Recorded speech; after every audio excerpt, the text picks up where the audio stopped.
Kumusta nga pala mga kairet? Ayan, kagigising ko lang dyan. At syempre, nag-ready na sila ng almusal.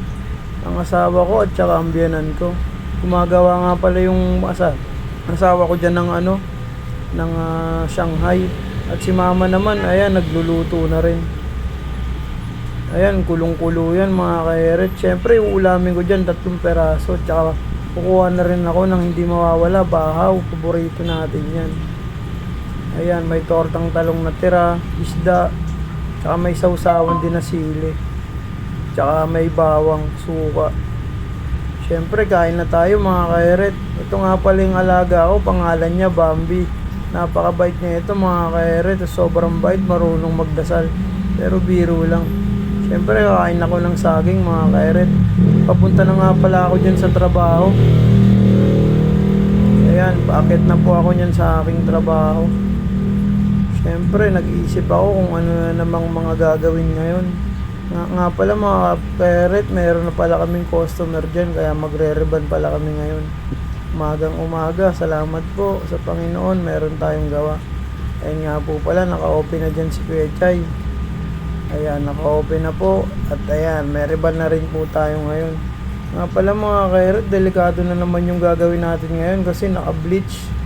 Talagang full na full po yung bleach niya, yung dulo, at saka po pulot po yung ano niya, yung gitnaan, yung roots, buwaghag.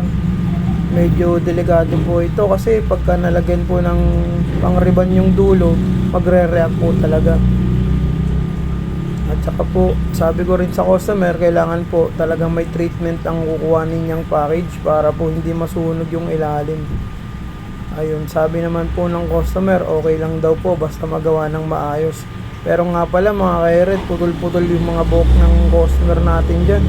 Siyempre, binabaran ko na siya ng number 1 mga kairet o pang riban. Pasensya na nga pala mga kairet, napakaingay dito sa amin. Pasensya na sa voice over ko, hindi naririnig yung iba. Pero siyempre po, kailangan to, tutukan nga pala mga kairet. At saka babantayan dapat to ng maigi. Kasi po pag hindi siya nabantayan ng maigi, masusunog po. Ayan, syempre mga kairet, binabaan ko na rin agad-agad. Yung dulo po niya, kailangan iingatan din. Papit-pit po yung lagay ko para hindi siya masusunog ng agad-agaran. Ini-sprayan ko rin po ng tubig pagka medyo nagre-react na po yung dulo. Huwag niyo pong kakalimutan mga kairet, mag-spray ng tubig. Kasi lalong-lalo na po yung dulo niyan, medyo alanganin na po. Yun, at saka dito po pala sa part na to, pinabanlawan ko na rin kay Kuya Chay. Siyempre, mabilisang banlaw lang po. At saka nilagyan ko na rin po ng konting conditioner lang po yung dulo niyan para hindi po masunog. Medyo alanganin kasi yung buhok ni customer. Siyempre po, pinatuyo ko na rin kay Kuya Chay dito yung buhok ng ating customer para mabilisan na po. Ayan, sinum ko pa po yung camera dito sa part na to kasi si madam tuwan-tuwa talaga kasi dyan pa lang daw straight na.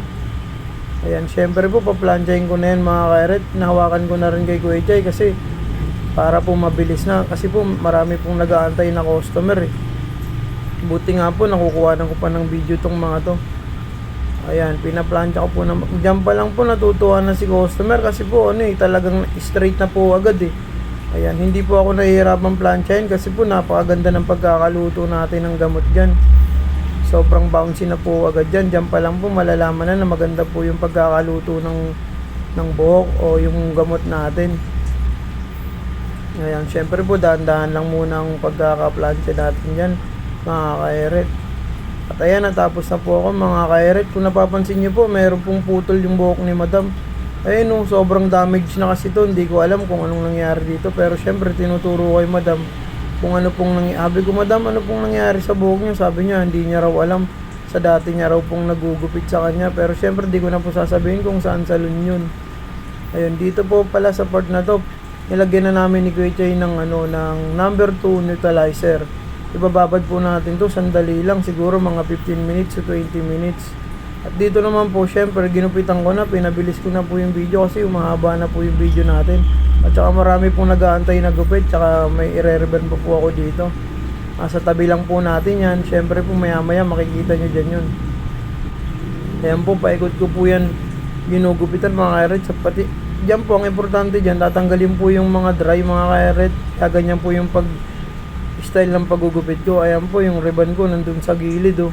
Nag-aantay po yan mga kairet. Pero syempre hindi naman po yan naiinip kasi may wifi naman tayo dito. At saka syempre may sound trip din tayo dito mga kairet. Ayan po, natapos na po ako mga kairet. Winawagwag ko na po yung buhok ni madam. Ayan na po, nakita nyo naman siguro po yung resulta ng gawa natin. Syempre naka-bleach yung dulo, tapos patchi-patchi pa yung color niya. Naisip ko rin po, huwag na rin tong lagyan ng kulay kasi baka po magkaroon lang ng damage uli yung ilalim. Mas maikli pa yung igugupit ko dyan pag nagkataon. Syempre mga kairet, maraming salamat din po sa mga nanonood sa atin kahit pa isa-isa. Maraming salamat po. Sana po mag-share na rin kayo. Thank you po mga kairet.